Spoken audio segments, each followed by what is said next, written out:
Hello, everybody. We'll start with my journey as a child. When I was going to be born, my mother's hemoglobin went down to 4. And we were in Gwalior in 93, and she needed blood transfusion immediately. And as you can know, there were not so many medical procedures to check the blood. So she was given the blood of a person who had hepatitis B. So my mother, who never had alcohol, who never had junk food, who never even touched onions, happened to have hepatitis B through a person who had. Some 13 years later, we came to know about the disease. So she was diagnosed of liver cirrhosis. And as you can see in the photo, there's a chirpy little girl. And all this that has happened is because of my parents. And in the next photo, you will see my mother. And you can see some resemblance between her and me and the chirpy confidence that we keep inside. So, as a subject to the theory of parenting, I would just like to suggest that my mother and father gave me an environment where I didn't knew what is the difference between who pays, who cooks, who sits on the center chair at the dining table, who picks up the meals, who picks up the plate after cooking. So that made me the person I am. Those petty issues never really bothered me. And they made me believe that the confidence lied inside me. The inspiration was inside me, that God was inside me. And I really thank them for what I've been able to do. And so it's a request to everybody who goes back home. Bring your child to a future where he sees only happiness, only freedom. He is not bounded by the petty issues that have centered our society. This is a photo of 4 of us. This is what happened. So we were waiting for me to turn 18 and we were going to have a liver transplant. Now, as easy as I may sound, I had to Google about knowing what liver transplant is. And it was scary. There was little information about liver transplant, and moreover, there was no information about liver donors. I saw an image of a guy with his father and a scar that was so big that it threatened me. And I thought that it's years ago, so obviously it will be much more advanced and my scar would be slightly lighter. So when I turned 18 and we had to go through a liver transplant, we moved across the country, went to each hospital that we could, and tried our level best to not go through the transplant because my mother didn't want me to suffer. Eventually, we had a discussion with my father, and it was not even 10 seconds when I said that yes. And you can choose what you want to do tomorrow, you can choose what you want to do in life. I went to something that I didn't know anything about. I didn't know, Google didn't know about it, so you can imagine we didn't know what we were getting into. And I didn't know what happens to me tomorrow and for the rest of my life. This is an image which writes, I've got guts, and really needed guts to do something like that. So we got inside the transplant, and the guy in the operation theater said, how are you doing? And the next day, after some 36 hours, I woke up, and it was a whole new different story. It was nothing that I had imagined, and all my courage seemed to broke down.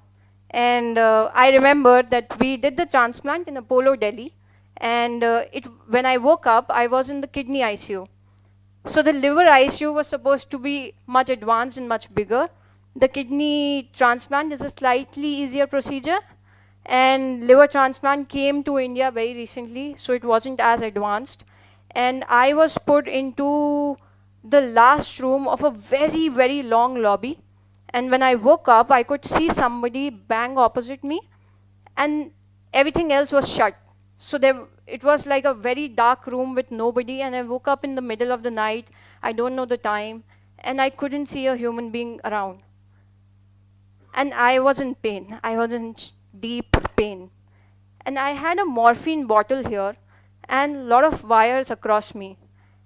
And I hadn't even seen my mother like that. I had seen my mother really sick, and she was in coma for 3 months.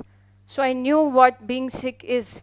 but suddenly I had wires here, there, and in my leg, and there was a mask. I wasn't able to breathe by myself, and I was literally scared.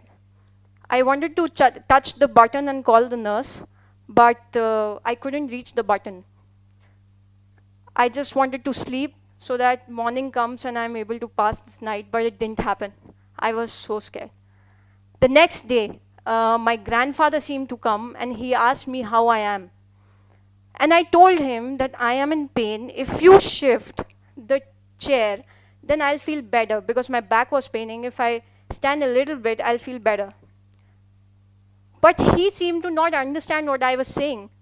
And suddenly I realized that I was talking to myself. There was no voice coming out. So I was not able to move my hands, legs, but the worst was that I wasn't able to communicate to him that I was in pain. And then because they were not able to understand what I was saying, they gave me that button. And every time I would press that button, a lady would come, a nurse would come, and she would press the button on the morphine bottle.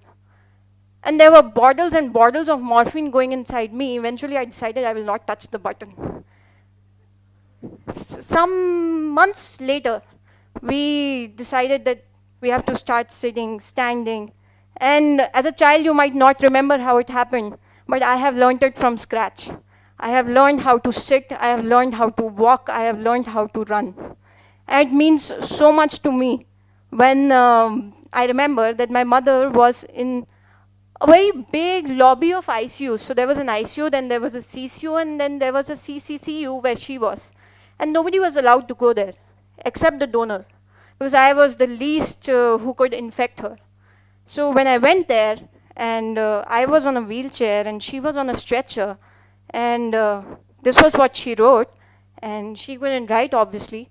But when I walked down the lobby, every single person knew about me. And the happiness that I had that time was unimaginable. I entered, nor I was able to speak, nor she was able to speak, but we had an eye contact. And it means the world to me what happened. So everybody said that I shouldn't go through the liver transplant, and I would like to tell everybody that it was meant every inch. Some months later, she passed away in June 2014. And as she was the binder of the house, eventually as God proclaimed it, our family kind of broke up very publicly. So my father separated, and my grandfather passed away, and my mother had passed away, and my sister got married, and we were left with 2 people in the house. And there was something very important that I learned, because I found a black diary of hers, which had so many things written in it. And she had things that she wanted to do in November, December, in 2015.